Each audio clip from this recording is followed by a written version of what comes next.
অসমীয়াৰ এটা সংস্কৃতি আছে যে আমি খুব সংস্কৃতিবান মানুহ আৰু বাহিৰৰ মানুহে সেইটো চাই আমাৰ পৰা বহুত শিকে।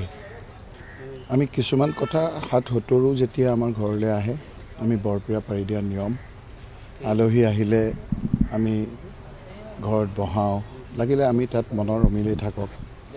যেতিয়া বেমাৰ আজাৰ হয় আমি খবৰ লোৱাটো এটা আমাৰ নিয়ম, সেইটো আমাৰ সংস্কৃতি আৰু সেইটোৱে মই সৰুৰ পৰা এনেকুৱা ধৰণে শিকিছোঁ। প্ৰফুল্ল কুমাৰ মহন্ত ডাঙৰীয়া বহুত দিনৰ পৰা বেমাৰ হৈ আছে আৰু তেওঁ নগাঁও জিলাৰ এজন বাসিন্দা আৰু যেতিয়া তেওঁ মুখ্যমন্ত্ৰী আছিলে একেবাৰে আমাৰ যিটো স্থায়ী গুৱাহাটী নগাঁৱৰ ঠিকনা, যিটো আমাৰ এইটো 4th 5th জেনেৰেশ্যনত আমি আছোঁ, তাৰ একেবাৰে নাতি দূৰত গাতে গা লাগা আপোনাৰ ঠাইত মুখ্যমন্ত্ৰী সেই সময়ৰ প্ৰফুল্ল কুমাৰ মহন্ত ডাঙৰীয়া ভাড়া কৰি আছিল। সেই সূত্ৰে আমাৰ ওচৰ চুবুৰীয়াও আছিলে আৰু এতিয়া যিহেতু তেওঁৰ গাটো বেয়া, এতিয়া মই বহুতেতো গৈছে, মই খালি সেই তেওঁৰ প্ৰতি বেমাৰ হৈছে, তেওঁ দুবাৰকৈ মুখ্যমন্ত্ৰী হৈ আছিল আৰু তেওঁৰ লগত মোৰ এটা আৱেগিক এটা সম্বন্ধও আছিলে যে মোৰ দেউতাৰ একেবাৰে যেতিয়া বেমাৰ হৈছিল তেওঁ তেতিয়া মুখ্যমন্ত্ৰী আছিল। জয়শ্ৰী গোস্বামী মহন্ত মই ৰাতি এবাৰ ফোন কৰোঁতে তেওঁ ধৰোঁতে তেওঁ এটা ডক্টৰ টীম এটা পঠিয়াই দিছিল। পঠিয়াই দি তেওঁ যথেষ্ট এইবিলাক কথা বতৰাবিলাক আৱেগিক আপোনাৰভাৱে থাকে। আকৌ দেউতা গুৱাহাটীলৈ অহাৰ সময়তো মেডিকেলত ভালকৈ ট্ৰিটমেণ্ট কৰিছিল। অৱশ্যে সেই বেমাৰতেই দেউতাই মৃত্যুবৰণ কৰিছিলে। গতিকে এই ধৰণৰ কথা বতৰাবিলাকত কিছুমান আৱেগিক সম্বন্ধও থাকে।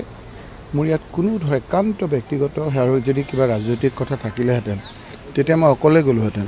মোৰ পৰিয়াল লৈ গৈছোঁ, তেখেতৰ ঘৰৰ লগত যোগাযোগ কৰি মই যাম বুলি কৈছোঁ আৰু আপোনালোক কাকো এইকাৰণে খবৰ দিয়া নাই যে মানুহৰ এটা পৰিয়ালকেন্দ্ৰিক ঘৰুৱা সম্বন্ধ এই কথা বতৰাবিলাকক ৰাজনীতিকৰণ কৰিব মই নোখোজোঁ। কিবা থাকিলেতো আপোনালোকক মুকলিকৈ ক'ম। গতিকে যোৱাকালি যিটো মই তেওঁক খবৰ ল'বলৈ গৈছোঁ সেই খবৰটো একান্ত ব্যক্তিগত আৰু সৌজন্যতামূলক আৰু তেখেতৰ বৰ্তমান বেমাৰ ভাল পাইছে, তেখেতৰ আকৌ আৰোগ্য আমি কামনা কৰিছোঁ। গতিকে মই এই কথাটো লৈ আৰু আপোনালোকক কোনো ধৰণৰ কথা ক'ব বিচাৰোঁ। পুত্ৰইতো কোনো কথাই পতা নাই। পুত্ৰই মই দেখিলোঁ যে ভদ্ৰ ল'ৰা, তেওঁ বোধহয় আগতীয়াকৈ আমি যাম বুলি ঘৰত এটা পৰিৱেশ কৰিছিল, সেইকাৰণে মোক গামোচা এখন দি আদৰিছে আৰু মই তেওঁৰ দেউতাকক প্ৰফুল্ল মহন্তক গামোচা দি আমাৰ যিটো নিয়ম তেখেতক সন্মান জনাইছোঁ। তেখেতেতো এটা শব্দও কোনো ধৰণৰ উচ্চাৰণ কৰা নাই। মইহে তেখেতৰ লগত কথা পাতিলোঁ। তেখেতৰ পিছত ছোৱালীও ওলাই আহিলে, তেওঁৰ সৰু ল'ৰাটো ওলাই আহিলে। ঘৰুৱা পৰিৱেশত, একেবাৰে ঘৰুৱা পৰিৱেশত, ঘৰুৱা কথাত কেনেকৈ আমি সেই সময়ত আমাৰ ঘৰৰ আগত তেওঁ খোজকাঢ়ি গৈছিল, সেই কথা বতৰাবিলাকহে মই উত্থাপন কৰিছিলোঁ আৰু তেওঁ সেই কথাবিলাকহে আমি পাতিছিলোঁ।